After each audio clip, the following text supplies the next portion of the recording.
हरियाणा में फैली हिंसा को लेकर मुख्यमंत्री मनोहर लाल खट्टर ने कहा है कि आरोपियों की गिरफ्तारी की जा रही है। अब तक 116 लोगों को गिरफ्तार किया जा चुका है।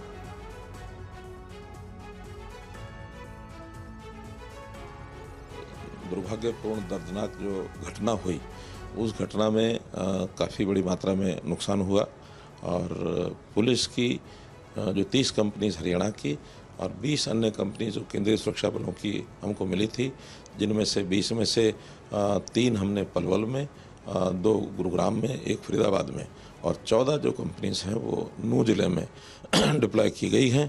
और सब मिलकर के वहाँ एक जो षड्यंत्रकारी इस प्रकार से थे, जो दोषी लोग थे, उनको पकड़ा जा रहा है। उनके लिए सर्च ऑपरेशन भी किया गया है और जो लोग भागे हुए हैं उनको पकड़ने की कोशिश की जा रही है।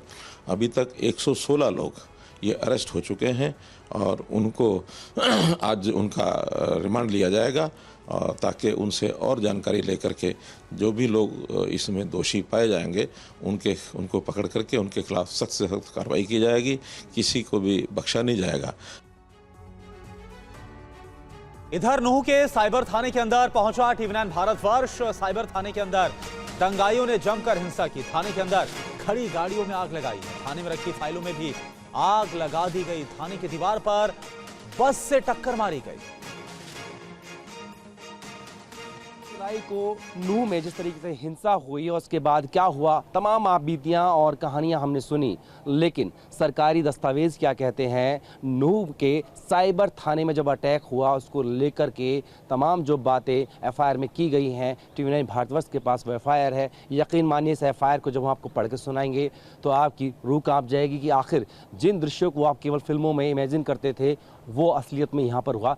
साइबर थाने का ये बोर्ड देखिए सबसे पहले और FIR दिखाएं बताएं उससे पहले देखिए ये बस आप देख रहे होंगे, ये एक पैसेंजर बस है, लेकिन जो उपद्रवी हैं उन्होंने इसको हाईजैक किया और उसके बाद थाने की जो दीवार है, निशान दिखाइए किस तरीके से जो थाने की दीवार है वो उसको इस बस की टक्कर से तोड़ा गया, जिसके बाद जो तमाम उपद्रवी हैं उन्होंने उसके अंदर एंटर किया। इस बस के अंदर भी उस वक्त पैसेंजर रहे होंगे। सबसे पहले जो है उसमें तोड़फोड़ की गई थी, उनको वहाँ से हटाया गया, फिर इस बस को हाईजैक कर इस साइबर थाने में यहाँ पर से दीवार तोड़ी गई। और भी दृश्य आपको दिखाते हैं किस तरीके से यहाँ पर जो कर्मचारी थे साइबर थाने में, उनकी जो गाड़ियाँ यहाँ पर खड़ी हुई थी, चाहे उनकी सरकारी गाड़ियां थी या उनकी प्राइवेट गाड़ियां थी, सबको आग के हवाले कर दिया गया। ख़बर ये भी है कि कई गाड़ियां जो हैं कई मामलों के IO की थी, उनकी जो हैं उनके गाड़ी के अंदर लैपटॉप थे, दस्तावेज़ थे, तमाम सबूत थे,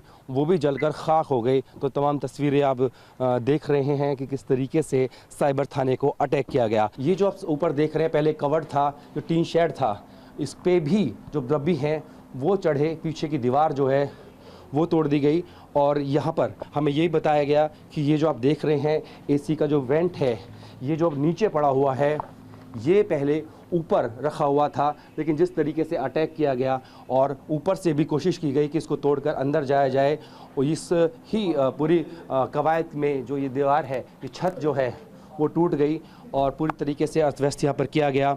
इसमें बताया गया कि थाने के अंदर न सिर्फ फायर किया गया, मारने की कोशिश की गई, प्रोवोक कर रहे थे, धमकियाँ दे रहे थे, बल्कि लूट को भी अंजाम दिया गया। ये FIR साफ तौर पर बताती है कि जो भीड़ थी वो पुलिसकर्मियों को जान से मारने के इरादे से ही आई थी और उनको धमकी दे रही थी और बार बार कह रही थी कि कोई बचना नहीं चाहिए। तस्वीरें आप देखिए किस तरीके से ये गवाह इस चीज़ की कि किस तरीके से यहाँ पर जो उपद्रवी हैं उन्होंने यहाँ पर तांडव मचाया और जो यहाँ पर लोग मौजूद थे, गाड़ियाँ थी, उनको जलाया गया, जो स्टाफ था उस पर साफ तौर पर अटैक किया। और बड़ी बात यही है कि थाने को न सिर्फ एक तरफ से बल्कि हर तरफ से जहाँ भी मौका मिला, दीवार से, छत के ऊपर से या कहें गेट से, हर तरफ से अटैक किया गया।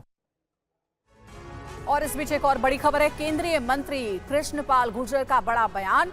नूह में हुई हिंसा पर बोले कृष्णपाल, हिंसा के पीछे बड़ी साजिश है, हिंसा के पीछे बड़ा मास्टरमाइंड है, दोषियों के खिलाफ सख्त कार्रवाई होगी। ये शोभा यात्रा कोई पहली बार नहीं, हर साल श्रावण मास में विश्व हिंदू परिषद इस तरह का आयोजन शोभा यात्रा का करती है। उसके लिए वो जिला प्रशासन से इजाज़त भी लेती है, रूट भी तय करती है। इस बार भी वही रूट पर जो तय किया गया था उसी पे शोभा यात्रा जा रही थी और जिला प्रशासन से समय रहते उसकी इजाज़त भी ली गई थी, लेकिन हर बार शांतिपूर्ण ढंग से निकलती है। इसलिए किसी को दूर दूर तक न सरकार को न जिला प्रशासन को अंदेशा था न आयोजकों को कि इस तरह की एक घृणित कार्रवाई हो सकती है, लेकिन ये कार्रवाई करने वालों ने किस मानसिकता से ये प्री प्लानिंग की और ये भाईचारे को समाप्त करने की कोशिश की, इसके पीछे हमको कोई ना कोई साजिश, गहरी साजिश नज़र आती है, कोई ना कोई मास्टरमाइंड होगा। ये सब जांच का विषय, जैसे जैसे जांच आगे बढ़ेगी उसके वो सारी तस्वीर सामने आ जाएगी। फिलहाल वहाँ पर अमन चैन कायम करना है, भाईचारा कायम करना है और कानून व्यवस्था को दुरुस्त करना है, जिसके लिए पूरी तरह से सरकार और जिला प्रशासन लगा हुआ है। धीरे धीरे स्थितियाँ सामान्य हो रही हैं और दोषियों के खिलाफ कार्रवाई हो रही है, उनकी गिरफ्तारियाँ शुरू हो गई हैं। नूह हिंसा की चिंगारी हरियाणा के कई और इलाकों को अपनी चपेट में ले चुकी है। 6 जिलों में धारा 144 लगाई गई है और इंटरनेट सेवा भी बंद कर दी गई है। डिप्टी सीएम दुष्यंत चौटाला ने कहा है कि धार्मिक यात्रा को लेकर प्रशासन को सही जानकारी नहीं दी गई थी। 31 जुलाई को नूह से शुरू हुई हिंसा ने पहले गुरुग्राम के सोहना को अपनी चपेट में लिया। देखते ही देखते हिंसा गुरुग्राम के बादशाहपुर और सेक्टर 70 तक फैल गई। देखिए किस तरह उपद्रवी मंगलवार को बादशाहपुर की दुकानों में तोड़फोड़ करते नजर आए, जिसके हाथ जो लगा अपने साथ ले गया। बादशाहपुर में दुकानों में आगजनी के बाद बीती रात गुरुग्राम के सेक्टर 70 में कई झोपड़ियों को भी आग के हवाले कर दिया। वहीं कल पलवल से भी हिंसा की खबरें आई। रेवाड़ी, पलवल, फरीदाबाद, सोनीपत समेत 6 जिलों में धारा 144 लागू है। नूह हिंसा को लेकर डिप्टी सीएम दुष्यंत चौटाला ने कहा कि धार्मिक यात्रा के आयोजकों ने सही जानकारी नहीं दी थी, जो हिंसा की वजह बनी। साथ ही उन्होंने कहा कि दोषियों को बख्शा नहीं जाएगा। इस पूरे घटनाक्रम के अंदर इन्वॉल्व उनके खिलाफ सख्त कार्रवाई करी जाएगी, चाहे वो किसी भी पार्टी से जुड़ा व्यक्ति हो या किसी भी सामाजिक संस्था से जुड़ा व्यक्ति जिसने एग्रीगेट किया है और डिजिटली उसका एविडेंस मिलता है तो जरूर उसकी